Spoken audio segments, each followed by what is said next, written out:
Many of us are suffering from what we call post-traumatic slave syndrome. That's exactly what it is.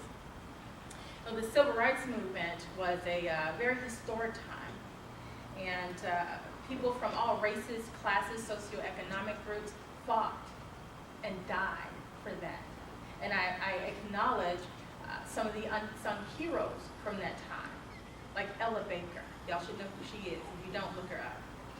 People like Fannie Lou Hamer. Make sure you look her up. Awesome. There are other folks like Rabbi Abraham Joshua Heschel. There are people like Viola Gregorizzo and Reverend James Reed, who is a Unitarian minister.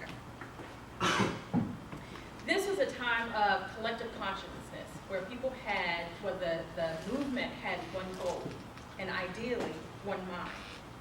And in that consciousness, you have to understand that when you are conscious, you are aware of your subconscious at work, which is different than being elevated. When you're elevated, you actually operate within that consciousness. You know, Frederick Douglass said, knowledge makes a man unfit to be a slave. It is necessary, folks, for much more of us to find a church home in the university. Higher education at its best is more than a job training course. It's even more than the train for upward mobility.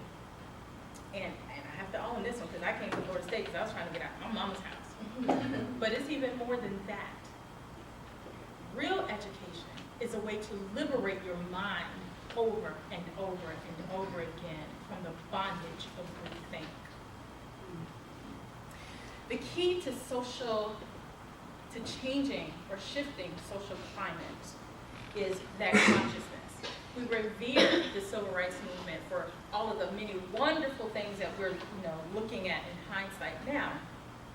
But we have to be careful of historical amnesia because it wasn't that pretty then. We look at MLK and we revere him during his time of leadership, but people who looked like him, many of them shunned him. Many of them refused to have him at his church because they were scared that they were going to be bombed. We even read about the bus boycotts in a paragraph in our textbooks, when in reality, it lasted over a year, and not everybody was eager to participate. And so, people died, went to jail, families were broken up, and you owe them, because were it not for their courage, you would not be sitting where you are today. And so the way that you repay them is when you get tired of all of that reading that your professors are making you do, where you're getting tired of all those papers that they're making you do, you remember them and their sacrifices because you owe them. And let me be clear, for those of us, like Chris Rock said, and he's my favorite comedian, he's so smart. He said,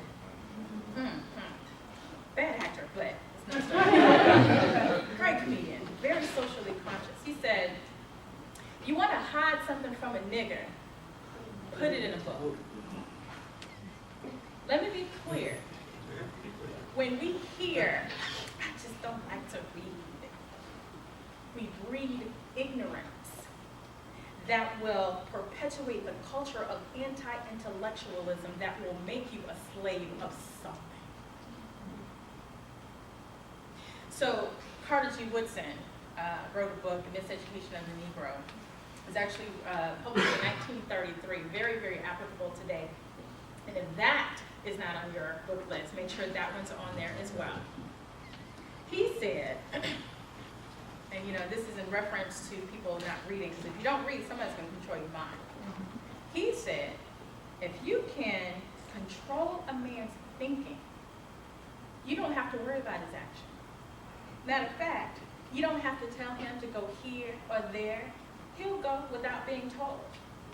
You don't have to tell him to go to the back of the room. He'll go on his own without being told. And if there's no back door for him to get there, he'll create one for himself.